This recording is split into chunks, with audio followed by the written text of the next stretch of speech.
Hi guys, how you guys doing? I'm live. This is going to be an interesting live for a couple of different reasons. First,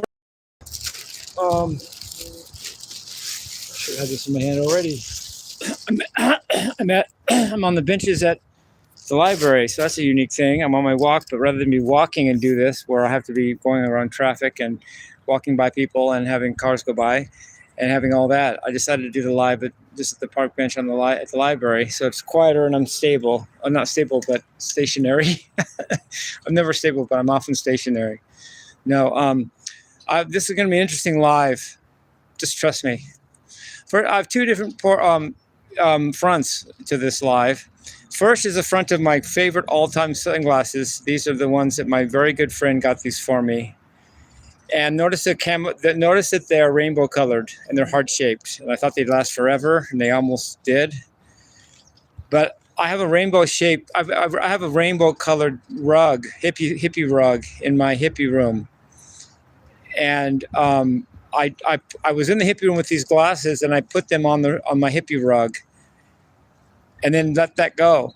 Then I continued with my process of my music and everything. And then about an hour later, I couldn't find my sunglasses to save my life. I didn't know where they were. God knows what had happened to them. I'm not crazy, so I know that they're here in the house somewhere. And suddenly I go to look in the hippie room and I step on something. I look down and I just stepped on these because they were camouflaged against the rainbow colored rug and I didn't see them. And I almost busted them because of my own stupidity. See how they're bent, but they're not broken, but I had to bend them back into shape a little bit, and they're still wearable, but I almost broke them and shortened their life either way, probably, because I was stupid and didn't look to see rainbow-colored sunglasses over a rainbow-colored rug. And because the camouflage fooled me, I had to step on them to find them, and I almost broke them. So there's lots of lessons there. There's, first of all, don't be blind to camouflage. Next time that won't happen to me, but it did this time. Second of all, I can choose to be sad because they're bent, or I can choose to be happy that I didn't break them. So it's a glass half full, glass half empty type of thing that I have a choice of. Trying to choose glass half full, that at least I didn't break them. But I was kind of bummed that I almost broke them. But at least they didn't break. So you can look at it either way. But the good way to look at it is that at least they're not broken. I haven't lost them yet. I just messed up because I didn't think of camouflage. Next time I'll remember that. I won't forget. I won't make that mistake again. Trust me.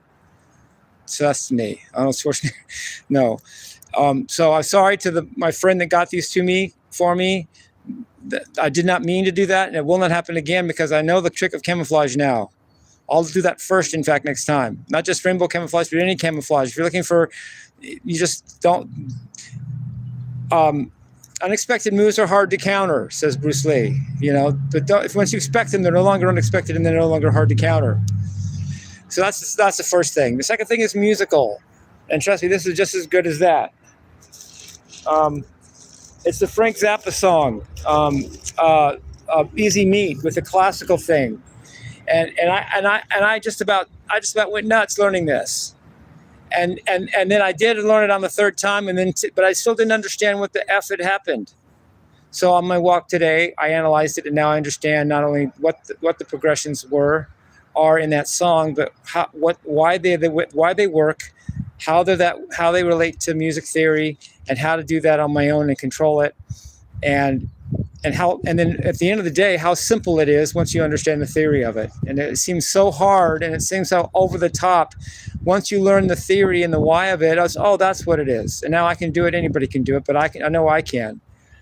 And because of Frank Zappa opening my mind by making me learn it, and then me continuing the process by learning the theory of it, he just taught me a very, very great lesson on music theory and composition, which I'm going to impart to you guys, because obviously, what do you know? That's what the video is going to be about, the rest of it.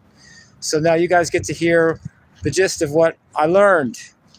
And you guys don't even have to go through what I just went through to get it. So you guys are blessed. I hope. Okay, so there's a thing in music called the circle of fifths, or the circle of fourths. There's only 12 elements in it, just like the 12 elements of the chromatic scale. It's another way of playing the chromatic scale, just in a different order, really. So if you play progressions that have 3 chords, like 1, 4, and 5, which classical music often does. And if those three chords are arranged in fifths, or fifths up or fifths down, in other words, one in the middle and a fifth up, and one in the middle and a fifth down, or whatever. So there, a one in the middle and one on either side in fourths and fifths. Then you have 3-note classical harmony. Okay, so far so good, right? But there are 3 consecutive chords on the circle of fifths. So what's the interval? If I do 4, if I start with 1 and I go up 4/5, what do I get? I get a major 6, because it's C, G, D, A. That A is a major 6, or a minor third below the C. So if I go up 4, I get a minor third interval. But if I have 3 in a row, I have one key. So logic stands to logic that if I have 1, 2, 3, and then go down a third, minor third, I have the next 3, 1, 2, 3 consecutive on the circle of fifths. If I go down another minor third from that, that's another major 6 above or minor third below. So I get another 1, 2, 3 chords. That makes 9 chords so far, all separated by minor thirds. And then I'm going to go up a major 6 or down a minor third again to get 1, 2, 3, the next 3 chords that are in the fourth key. And then if I go up another major 6 or minor third down, I get the original key. So if I have 4 keys, all a minor third apart, and I play 3 chords in each key, and the 3 chords are arranged consecutively in the circle of fifths, and all I've done is go around the circle of fifths if I play it a certain way. You can make it just a movement around the circle of fifths or fourths just by playing. Let me give an example. I mean, if you don't already see it. Like, let's say I start at the top as C, okay? Now to the left is F and to the right is G. That's a rhyme.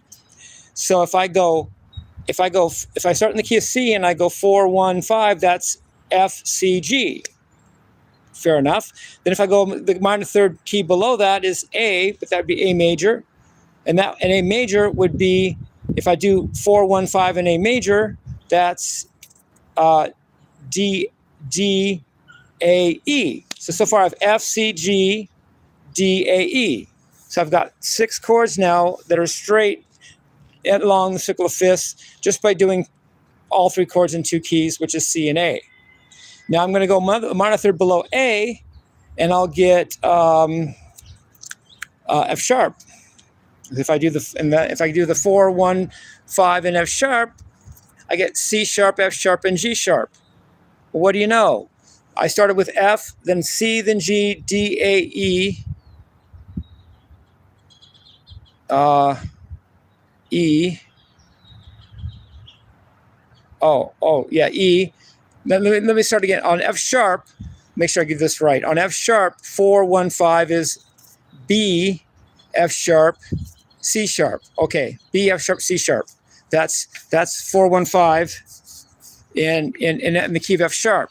So what I have so far is F, C, G, D, A, E, then B, F sharp, C sharp. That's 9 chords consecutively along the circle of fifths, just from taking 3 chords each from 3 keys that are each a minor third apart. Okay, so I start with key of C major, that gives me F, C, G.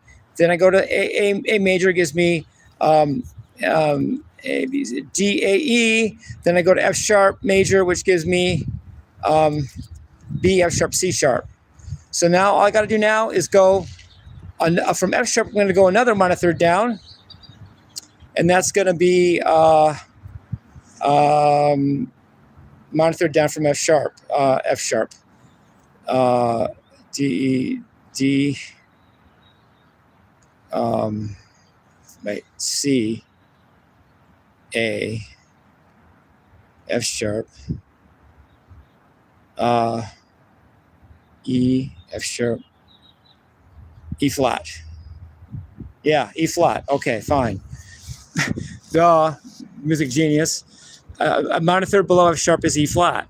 Okay, and the 4, 1, 5 in E flat is A flat, B flat. No.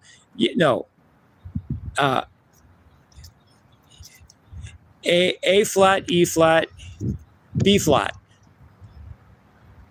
Okay, A flat, E flat, B flat.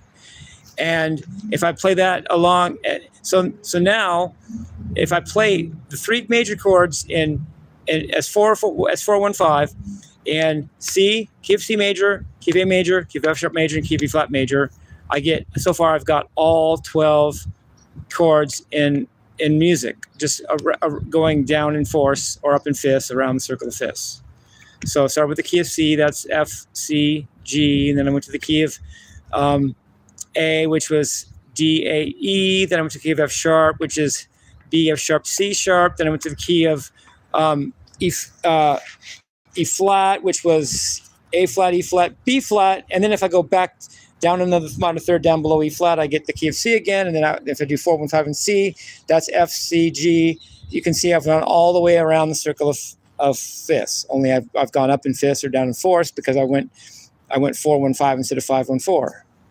Because 5 and 4 would be to go in the opposite direction, and then 4, 1, 5. So you see, I think that if you play 3 major chords in keys, and you go down or up in minor thirds key-wise until you get to the beginning, playing 4 different keys a minor third apart, you automatically get all 12 chords in 12-tone music. If it was major, then all 12 major key chords. If it's minor, all 12 minor chords. If it's a mixture, you get a mixture, but you get 12 different root notes for your triads, for your chords. And in the case of triads, if you go down in fourths, you go clockwise around the circle of fifths all the way around. If you were to go up in fourths, of course, that'd be doing 5, 1, 4 instead of 4, 1, 5. Then you would go counterclockwise around the circle of fifths all the way around. And guess what, guys? All Frank did in that classical piece, in that classical section on Easy Meat that took me all this time to fuss over, was just progression from the key of C sharp, 4, 1, 5 in C sharp, to the key of B flat, 4, 1, 5 in B flat, then to the key of G major, 4, 1, 5 in G major, and then sometimes and a couple times into the key of E major, 4, 1, 5 in E major, and then back to C sharp major. All as interesting as that sounded, and as fascinating as that it was, and as much trouble it gave me, all he did was go all the way around the circle of fourths, or backward around the circle of fifths. That's all he did. Wait a minute, let me think. No, he was going up the circle of fifths and down the circle of fourths. Yeah, because it was up the circle. Yeah, 4, 1. It's up the circle of fifths or down the circle of fourths. Correct. Because he was going. His notes were going leading downward, and in triad music, downward means up. Downward means up a fifth. Upward means down a fifth. So since he was going downward, he was going up in fifths. So he went clockwise all the way around the circle of fifths with his chord progressions. That's all he did. And because you can do 1, 2, 3, 1, 2, 3, 1, 2, 3, 1, 2, 3, break it up into groups of 3 that are all minor third apart, all he had to do was to go around the circle of fifths in major key, with major triads, is go from the key of C sharp to key of B flat to key of G to key of E and then back to C sharp. So all I was hearing that was so convexing to me was a motion of triads around the circle of fifths completely, just completely around the circle of fifths. I knew there was some logic there, but I didn't know what the heck it was. Now that I know it, I can not only know that, but I can understand it, and I can hear it better next time, and I can use it in my own music, and I've shown you guys. So you guys, peace, love, and rock and roll.